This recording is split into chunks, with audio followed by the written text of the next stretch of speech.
ஏன் ஏற்க மறுக்கிறாங்க தமிழக அரசு? ஏன்னா பாஜக சார்பில் என்ன சொல்றாங்கன்னா மற்ற ஸ்டேட்ல ஏத்துக்கிறாங்க, ஏன் தமிழ்நாட்டுக்கு? அப்படி இல்லை. இப்ப திமுக எதிர்க்கிறதுல எவ்வளவு தூரம் உறுதித்தன்மையா இருக்கும்னா உங்களுக்கு தெரியும். தம்பி அண்ணாமலை சொல்லும்போது 53,000 அந்த அரசு பள்ளிக்கூடங்களை தவிர மீதியில எல்லாம் இந்தி இருக்குங்கிறது. அப்ப தனியார் பள்ளிகளெல்லாம் இந்தி இருக்கிறதுனா அதை அனுமதிச்சது யாருன்னு ஒரு கேள்வி வருதுல்ல. இந்த ரெண்டு கட்சி ஆட்சியாளர்கள் தானே. இப்ப கேந்திர வித்யாலயா, நவோதயா, சிபிஎஸ்இ பாடத்திட்டம் மத்திய அரசு உதவி பெறும் பள்ளிகள்ங்கிறாங்க. மத்திய அரசுக்கு ஏது நிதின்னு கேட்டிருக்கணும். இப்ப நிலம் என்னது, நீர் என்னது, மின்சாரம் என்னது, எல்லா இதுவும் கொடுத்துட்டு இங்க என் தாய்மொழியை படிக்க முடியாத ஒரு பள்ளிக்கூடம் இங்க இருக்கு. அதுக்கு வாய்ப்பு இல்லாத ஒரு பள்ளிக்கூடம். இதை எப்ப கேட்டு தடுத்து நிறுத்திருக்கணும்? திடீர்னு இப்ப இந்தியை எதிர்க்கிறதுங்கிறது ஒரு தேர்தல் வரும்போது அதை தமிழ் மொழி மேல ஒரு பெரிய பற்று இருக்கிற மாதிரி சொல்றது. இந்த நாட்டில் இருந்த ஆட்சியாளர்கள் நீங்க ஆழ்ந்து பார்க்கணும். மொழி வழியே மாநிலங்கள் ஏன் பிரிக்கப்பட்டது, அதற்கான தேவையும் காரணமும் என்ன இருந்ததுன்னு நம்ம முதல்ல பார்க்கணும். அதற்கு பிறகு உலகமெங்கும் சின்ன சின்ன நாடுகள்ல கூட பல மொழிகள் ஆட்சி மொழியா இருக்கு. இந்தி மொழி பேசக்கூடிய மக்கள் தான் இந்தியா அப்படிங்கிறது இல்லை, இங்க இருந்தது இல்லை. முதல்ல இந்தியான்னு ஒரு நாடு இருந்ததில்லை. பல மொழி பேசும் மக்கள், பல்வேறு மொழிவழி தேசிய இனங்கள் எல்லாம் வாழ்ந்து இருந்த போது வெள்ளைக்காரர்களால் உருவாக்கப்பட்ட ஒரு கட்டமைப்பு தான் இது. இந்த நாடும் இதுக்கு வச்ச பேரும் இந்தியாங்கிற பேர். அதுல இந்தி பேசும் மக்களும் இருக்கிறாங்க. அப்ப இது என்ன பண்ணியிருக்கணும்? இந்தியா ஒரு பன்முகத்தன்மை கொண்ட ஒரு நாடு, தேச ஒற்றுமையும் இறையாண்மையும் கொண்ட ஒரு நாடா இருக்கணும்னா இந்த நாட்டில் இருக்கிற 22 மொழிகளும் ஆட்சி மொழியா இருந்திருக்கணும், அதிகார மொழியா இருந்திருக்கணும். அது இல்லாம இந்தி தான் இந்தியாவின் மொழி அப்படின்னா அப்ப என் மொழி என்னாச்சு?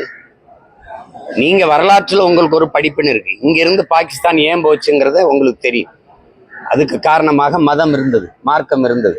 அங்கிருந்து பங்களாதேஷ் ஏன் பிரிஞ்சதுங்கிறதுக்கு அதுக்கும் உங்களுக்கு காரணம் தெரியும். பாகிஸ்தானை பிரசவம் பார்த்து அனுப்புனது நீங்க. அங்கிருந்து பாகிஸ்தான்ல இருந்து பங்களாதேஷ பிரசவம் பார்த்தது நீங்க தான். அதுக்கு காரணம் உங்களுக்கு நல்லா தெரியும். அவன் உருது ஆட்சி மொழினானா என்னுடைய வங்காள மொழி என்னாச்சுங்கிறதா சண்டை.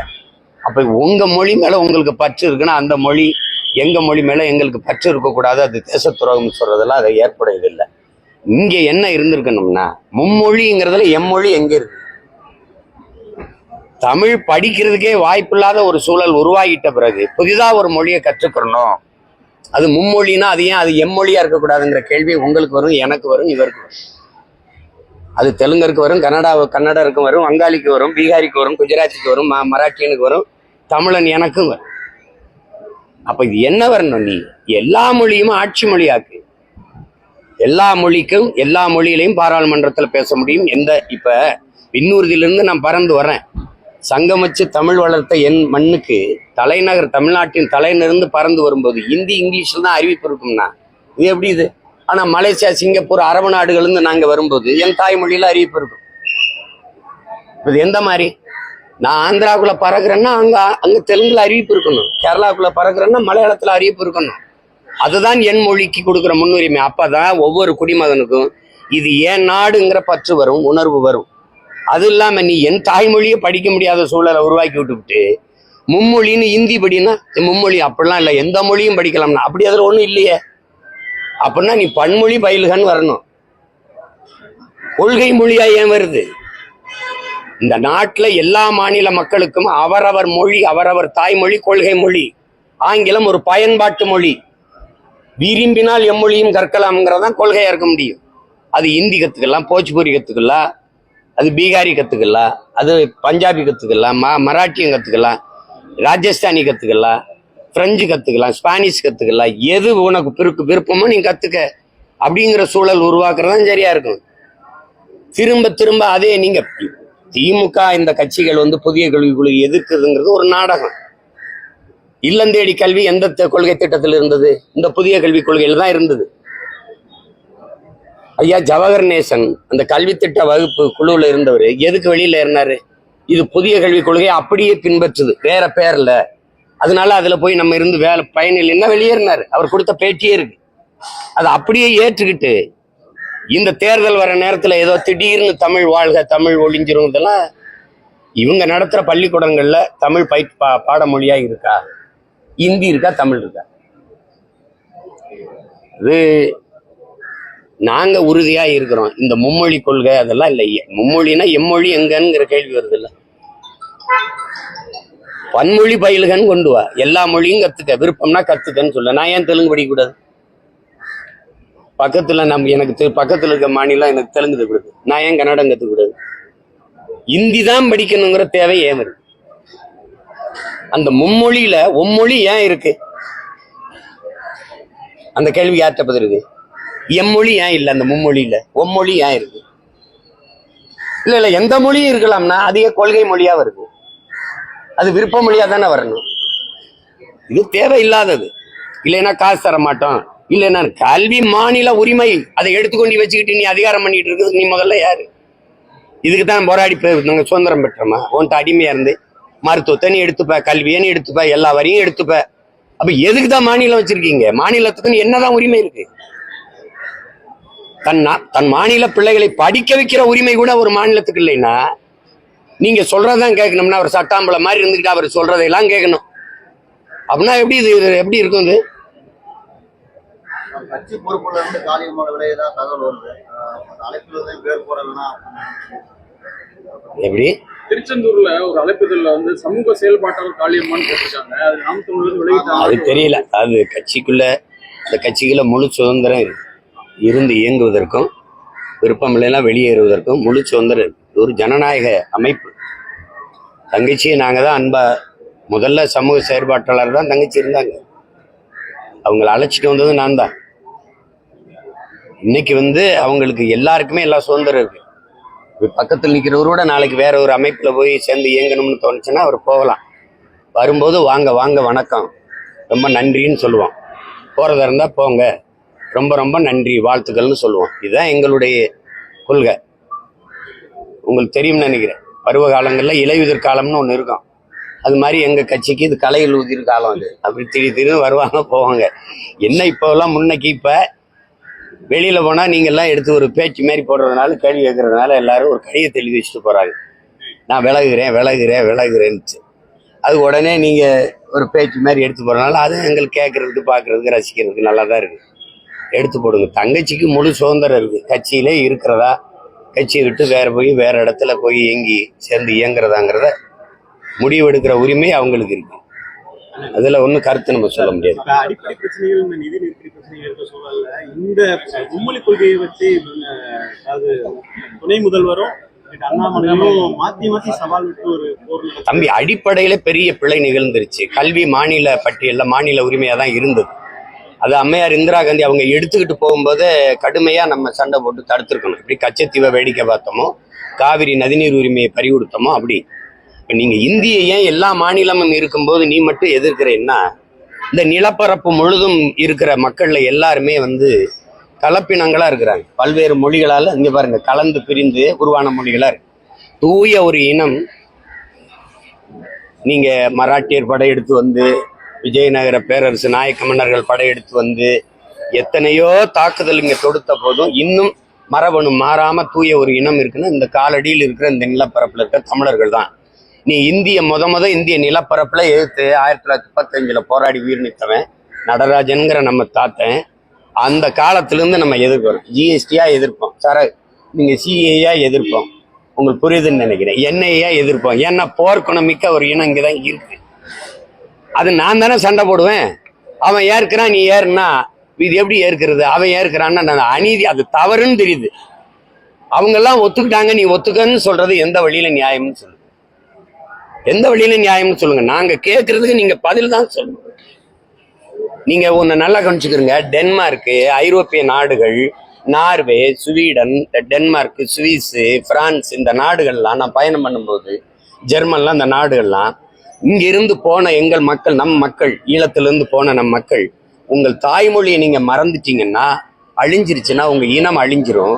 அதனால உங்கள் தாய்மொழியை உங்கள் பிள்ளைகளுக்கு படிப்பீங்கன்னு உங்களால் நம்ப முடியுதா? டென்மார்க்ல 32 பள்ளிக்கூடம் இருக்குது. அதை டென்மார்க் அரசை உருவாக்கி தருது.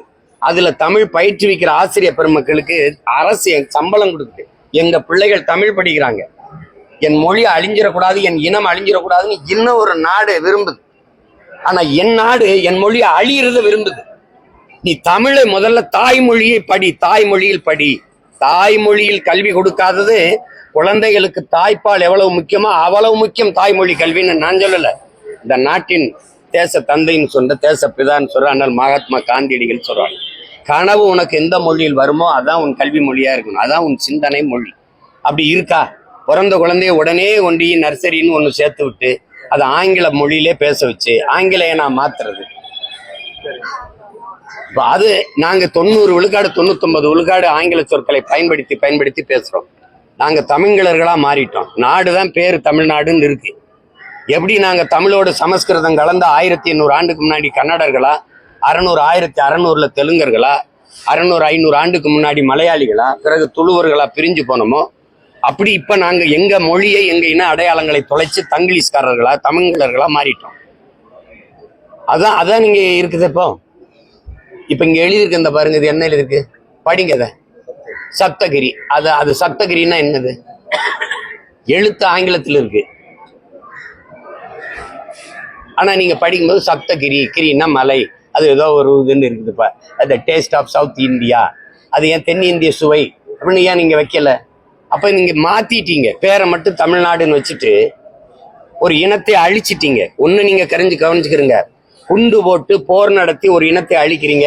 ஒரு 1000 குடும்பம் மிச்சம் இருக்குன்னா 1000 மக்களுக்கு அந்த மொழி உயிர்ப்பிச்சிடும். ஆனா மொழி அழிச்சிட்டீங்கன்னா அந்த இனம் உயிர்ப்பிக்காது, அவ்வளவுதான், முடிஞ்சிடும். இப்போ போர் நடத்தி ஈழத்துல எங்களை அழிச்சாங்க, ஆனால் எங்கள் இனம் இருக்குது, கொஞ்சம் இருக்குது, எங்க மொழி இருக்குது, அது உயிர்ப்பிச்சுக்கிறோம், அந்த இனம் உயிர்ப்பிச்சுக்கிறோம், பழகி பெருகிறோம். ஆனால் நீ மொழி அழிச்சிட்டீன்னா என் இனம் இல்லை, ஏறக்குறைய அழிஞ்சு போச்சு. அழிவின் விளிம்பில் நிற்கிற நாங்க அந்த மொழியை மீட்டுருவாக்கம் செய்ய துடிக்கிறோம். இந்த நிலையில புதிதா மும்மொழின்னா எப்படி? சமஸ்கிருதம் மொத்தமே 26,000 பேர் தான் இந்த நாட்டுல பேசுறாங்கன்னு இருக்கு. அதுக்கு அதன் வளர்ச்சிக்கு நீங்க ஒதுக்குற நிதி எவ்வளவு? இந்திய நாடாளுமன்ற கட்டடத்தில் எதற்காக சமஸ்கிருதத்தில் கல்வெட்டு? யார் பதில் சொல்ல? தம்பி அண்ணாமலை சொல்லுவாங்களா? உலகத்தின் தொன்மையான மொழி, முதல் மொழி தமிழ், அது எங்க நாட்டுல இருக்குது, எங்களுக்கு பெருமைன்னு பிரதமர் பேசும்போது, இந்திய மொழிகளின் தொன்மையை தமிழிலிருந்து அறியலாம்னு பிரதமர் பேசும்போது, அதுக்கு நேர எதிர் கருத்தை தம்பி அண்ணாமலை பேசிட்டே வர்றாரு. பிரதமரே எழுத்து பேசுறீங்களா? அப்போ அங்கேயும் அப்ப அவ்வளவு தொன்மையான மொழிக்கு, பெருமையான மொழிக்கு ஏன் இந்திய நாடாளுமன்றத்துக்குள்ள, இந்த நாட்டின் நாடாளுமன்ற வளாகத்துல கட்டட அந்த இடத்துல கல்வெட்டுல எங்க மொழி இல்ல? ஏன் இல்ல? 22 இந்திய மொழிகள், எல்லா மொழிகளையும் கல்வெட்டு இருந்தா என்ன இடிஞ்சு விழுந்துருமா? என் மொழியை அங்கீகரிக்காத நாட்டுல எனக்கு என்ன பற்று வரும்? என் தாயை நிராகரிக்க வீட்டு மேல, நாட்டு மேல எனக்கு என்ன பற்று வரும்? சொல்லுங்க நீங்க எப்படி சொல்றீங்க? ஆனா பிரதமர் மோடி என்ன சொல்றாருன்னா, மொழியை வைத்து பிரிவினையை ஏற்படுத்துவதை கைவிடு. நீங்க தான் செய்றீங்க. நீங்க தான் ஒரு மொழியை திணித்து இந்த நாட்டை கூறு போடுறீங்க, துண்டாடுறீங்க. நீங்க பிரிவினைவாதத்தை தூண்டுகிற பிரிவினைவாதிகள் நான் குற்றஞ்சாட்டுகிறேன். ஒற்றை மொழியை திணித்து இந்த நாடு இறையாண்மை கொண்ட, ஒருமைப்பாடு கொண்ட நாடாக இருக்கிற நாட்டை கூறு போட துடிக்கிறீர்கள், நான் குற்றஞ்சாட்டுறேன். பதில் என்ன இருக்கு? மொழியை வச்சு நீங்க நாட்டை கூறு போட துடிக்கிறது நீங்களா நாங்களா? ஒழுங்காயிருந்த நாட்டை வம்படியா திணித்து ஒரே வரி, ஒரே ரேஷன் கார்டு எல்லாம் இருக்கே, ஒரே நீரியா இல்ல? இதே பிரதமர், இதே தம்பி அண்ணாமலை ஏன் காவிரி நதிநீர் உரிமையை, ஒரு தேசியம், ஒரு மாநிலத்தில் இருக்கிற உரிமையை பெற்றுத்தர வராது? ஏன்? என் நிலத்தில் வளத்தை நீ யாரை கட்டி எடுத்துட்டு போற? என்னுடைய நரிமணம் பெட்ரோலை யாரை கட்டி எடுக்கிற? என்னுடைய மீத்தேன் ஈத்தேனை எல்லாருக்கும் யாரை கட்டு பகிர்ந்து கொடுக்குற? அணுல என் நிலத்தில் இருக்கு, வெடிச்சா சாகிறது நானு, ஆனா பலன் எல்லாரும் எடுத்துக்கிற. என்னோட நெய்வேலி பழுப்பு நிலக்கரி என் சொந்த நிலம், நிலத்தை கொடுத்துட்டு வாழ்விடத்தை விட்டு சொந்த நாட்டில் அகதியா வெளியேறினது நான். ஆனா என் நிலத்தில் இருந்து தயாரிக்கப்படுற மின்சாரத்தை எல்லாரும் பகிர்ந்துக்கிறார். என்னுடைய வளம் எல்லாருக்கும், ஆனால் அவரவர் நீர்வளம் அவரவருக்கு. முல்லை பெரியாரா அவருக்கு, காவிரியா அவருக்கு, பாலாரா அவருக்கு, கிருஷ்ணா நதி நீரா அவருக்கு. நான் அப்ப என்னுடைய வளம் எனக்குன்னு நான் வரக்கூடாதா? என்னது இது? திரும்ப திரும்ப சொல்றேன், பிரிவினையை தூண்டி தேச ஒற்றுமையை சீர்குலைப்பது நீங்க தான். நீ ஒரு கல்விக் கொள்கை சொல்வா, அதுல என் பாட்டன் வஉசியை பத்தி உன் பாடத்திட்டத்துல இருக்குமா? எங்க வள்ளலார் வைகுந்தர் இருக்குமா? விவேகானந்தர் இருப்பாரா? எங்க தீரன் சின்னமலையும் பூலித்தேவனும் மருதுபாண்டி, எங்க பாட்டி வேலுநாச்சியாரும் அழகுமுத்துக்கோனும் சுந்தரலிங்கமும் பெரும்பிடுக முத்தரையனும் எங்க மூதாதைகள் இருப்பானா? அதுல இருப்பானா அவன் வரலாறுல? சேட்டப்பனையிலே கூடாது. தமிழ்ல நீ 8ஆம் வரைக்கும் கொஞ்சம் படிச்சுக்க அப்படின்னா அதுல சிலப்பதிகாரம் முழுக்க படிக்க முடியுமா? கம்பராமாயணம், மணிமேகலை, சீவக சிந்தாமணி, தமிழ் காப்பியங்கள் இல்லை சொல்லுங்க. இது என்ன இருக்கு? என்னுடைய திருக்குறளை தான் படிக்க வைப்பியா? எதை படிக்க வைப்ப? அகநானூறு, புறநானூறு, பதிற்று 10, ஐங்குறுநூறு, இதெல்லாம் இருக்குமா? சும்மா 8ஆம் வகுப்பு பார்த்து பேரங்க அண்ணா சொல்றாரு, தமிழ் கடல்ரா, அதுல கரை கண்டவனே கிடையாது. எம்ஏ முதுகலை தமிழ் இலக்கியம் படிச்சவனே பொழிப்புரை தேடிக்கிட்டு அலைகிறான். நீ 8ஆவது போற படிச்சா போதும்னா கடற்கரையில் போய் ஓரத்துல கால் நினைச்சா போதும்ன்ற அப்படிங்கிறாரு. புரிஞ்சுக்கிட்டு பேசணும். இது தேவையில்லாத வேலை. இது சும்மா போட்டு விஜயலட்சுமி வழக்கு வந்து நாம் தமிழர் கட்சி நிர்வாகிகள் வந்து கருத்தினாலதான் நான் வழக்கு வாபஸ் செய்யறேன் அப்படின்னு சொல்லியிருக்காங்க. அதெல்லாம் அவங்க அப்படிலாம் சொல்ல. நீதிபதி அப்படி ஒரு கருத்தை தெரிவிச்சுக்கிறாரு. விசாரணை இருக்குல்ல, விசாரிக்கணும்ல, விசாரணை முடிவுல தெரியும். பொறுத்துருங்க, அதுக்கெல்லாம் அவசரப்படாதீங்க. தமிழ்நாடு முதலமைச்சர் வந்து நிதியை நிறுத்துவதற்கு ஒரு நொடியாக மத்திய அரசு கொடுக்கிறது அப்படின்ற மாதிரி பேசி, அந்த நொடி எந்த நொடின்னு தான் நாங்க கேட்கிறோம். அந்த நொடி எந்த நொடி? எத்தனை முறை சொல்லிக்கிட்டு இருப்பீங்க, புலம்பிக்கிட்டு இருப்பீங்க, எங்களுக்கு நிதி தரல, நிதி தரல, நிதி தரல. தெரியல, தெரியுது இல்ல? என் மாநிலத்திலிருந்து உனக்கு ₹1 வரி கூட வராதுன்னு சொல்ல முடியாதா? சொல்ல முடியாதா? எந்த பரம்பரையில் வந்த நிலம் இது? எங்க பாட்டன் சேதுபதி மன்னனை சிறையில் அடைச்சு கேளுங்க தம்பி. அன்னைக்கு காசு ஓரணா இருக்கும். ஓரணா சேதுபதி ஓரணா கட்டு, உன்னை விடுதலை செஞ்சிடறோம்னு வெள்ளைக்காரன் சொல்லும்போது ஓராண்டு சிறையில் இருந்த பிறகு சொல்றான், சிறையிலே இடந்து செத்தாலும் சாவனை வழிய ஒரு சல்லி காசு உனக்கு வரி கட்ட மாட்டேன்னு சொன்ன வீர மறவர்கள் வாழ்ந்த நிலம். நீ என்ன வெள்ளைக்காரன் காலத்துல நாங்க வரிகோட இயக்கம் உருவாக்கி போராட முடியுமா? இந்த ஆட்சி காலத்துல எதுக்க முடியாத? தர முடியாதுன்னா என்ன பண்ணிடுவே? நீ என்ன செஞ்சிருவே? நீ ஆட்சியை கிளப்பியா? மறுபடியும் தேர்தல் வரும்ல, மக்களுக்காக நின்று தேர்தலை சந்திக்க முடியாதா? ஏன் காசை எடுத்து வச்சுக்கிட்டு தர முடியாதுன்னு சொல்றதுக்கு என்ன அதிகாரம் இருக்குது? மத்திய அரசுக்குன்னு நிதி ஏது? யார் சொல்லுவா? தம்பி அண்ணாமலை சொல்லுவாங்களா? இல்ல அம்மா நிர்மலா சீதாராமன் நிதி அமைச்சர் சொல்லுவாங்களா? மத்திய அரசுக்குன்னு இந்தந்த துறையிலிருந்து எங்களுக்கு வருவாய் வருது அப்படி ஏதாவது இருக்கா? மாநிலங்களின் நிதிதான் மத்திய அரசு நிதி. இந்திய ஒன்றிய அரசுக்கென்று வருவாய் ஏது? அப்ப ஏன் காசை எடுத்து குடிச்சுக்கிட்டு ஒரு பேரிடர் அந்தவும் தர மாட்டேங்கிற? வாத்தியாருக்கு சம்பளம் ஒன்றும் குடிக்கும், மாணவர்கள் நலன் எதுக்குன்னு தரதில்லை. இதை செஞ்சாதான் இதை தருவேன் அப்படின்னா இது மாதிரி கொடிய போக்கு.